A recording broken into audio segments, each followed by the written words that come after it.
বন্ধুরা, আমার এই ছোট্ট ব্লগটা তোমরা কিন্তু দেখতে একদম মিস করবে না। আশা করি তোমাদের এটা ভালো লাগবে। তাহলে তোমরা দেখো। শুভ সন্ধ্যা বন্ধুরা। ভিডিওটা আমি এখন থেকে আরম্ভ করছি। এখন 7:30 অলরেডি বেজে গেছে, আর মামাই পড়তেও বসে গেছে অনেকক্ষণ আগে। ও স্কুলে দেওয়া টাস্কগুলো করে নিচ্ছে, আর আমি রাতে খাবারের জন্য আটাটা মেখে নিচ্ছি।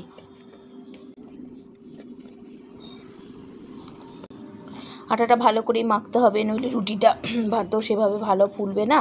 আর আমি রুটিতে অতটা এক্সপার্টও নই, কোনো রকমভাবে কাজ চালানোর মতো কাজ করি।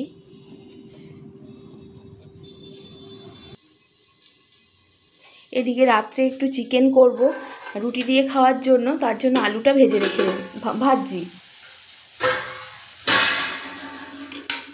আলুর এক পিঠটা দেখো ভালো রকম বেশি একটু ভাজা হয়ে গেল। আসলে কি হয়েছে বলো তো, আটাটা মাখতে তো একটু সময় লাগে, তো আটাটা মাখতে মাখতে আলুটার একটু বেশি লাল হয়ে গেছে।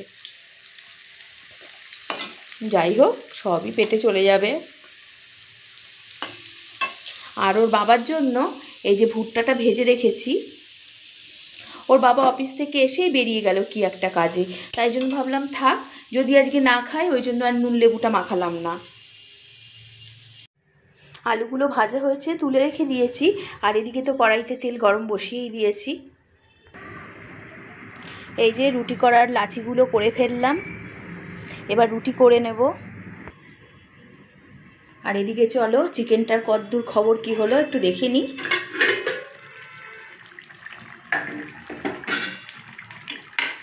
চিকেনটা একটু কষাচ্ছি, দেখো কতটা তেল জল বেরিয়ে গেছে।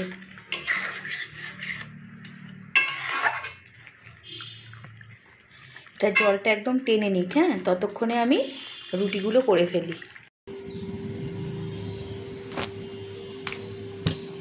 তাড়াতাড়ি করে রুটিগুলো একটু করে নিলাম।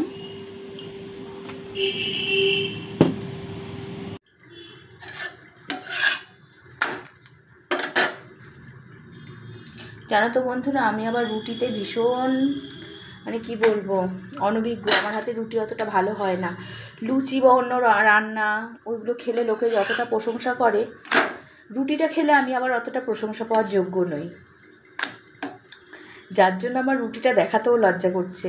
যাই হোক, তবুও দেখো সবাই যে সব কিছু ভালো পারে তা তো না। আমাদের মতো মানুষ আছে বলেই হয়তো ভালো রুটি করে যারা, তাদের অনেক করে। যাই হোক, দেখো একটা রুটিও ফোলে না। বন্ধুরা, তোমাদেরকে যতটা বলেছিলাম যে রুটি ফুলবে না, তা কিন্তু আজকে একেবারেই হয়নি। কারণ আমি হয়তো একটু বেশি নিজেকে নিন্দা করে ফেলেছিলাম, যার জন্য দেখলাম যে আজকে রুটিগুলো একটু বেশ ভালোই ফুললো। কিন্তু আমি যেহেতু নাকি নিজে ভিডিও করি, নিজে সব কিছু করি, যার জন্য আমি দেখাতে পারলাম না। যাই হোক, এরমভাবে ফুললেই ভালো হয়। দেখো বন্ধুরা, পড়তে পড়তে এই যে পড়া, এই যেখানে পড়া রেখে এখন চিকেন টেস্ট করছে। কি বলবে বলো আমার টেস্টার। শোনা, কেমন হয়েছে বাবা? ভালো হয়েছে? ঠিক আছে, খাও। বন্ধুরা, রান্না কমপ্লিট হয়ে গেছে, আমিও বেড়ে ফেললাম। এবার খাওয়া যাক তাহলে। চলো খেয়ে নিই। তাহলে এখনকার মতো রাখছি বন্ধুরা, টাটা, গুড নাইট। আর ব্লগটা কেমন লাগলো অবশ্যই কিন্তু জানাতে ভুলবে না। কমেন্ট করবে, লাইক করবে, আর পারলে একটু শেয়ার করে দিও। তাহলে বন্ধুরা এখন রাখছি, টাটা।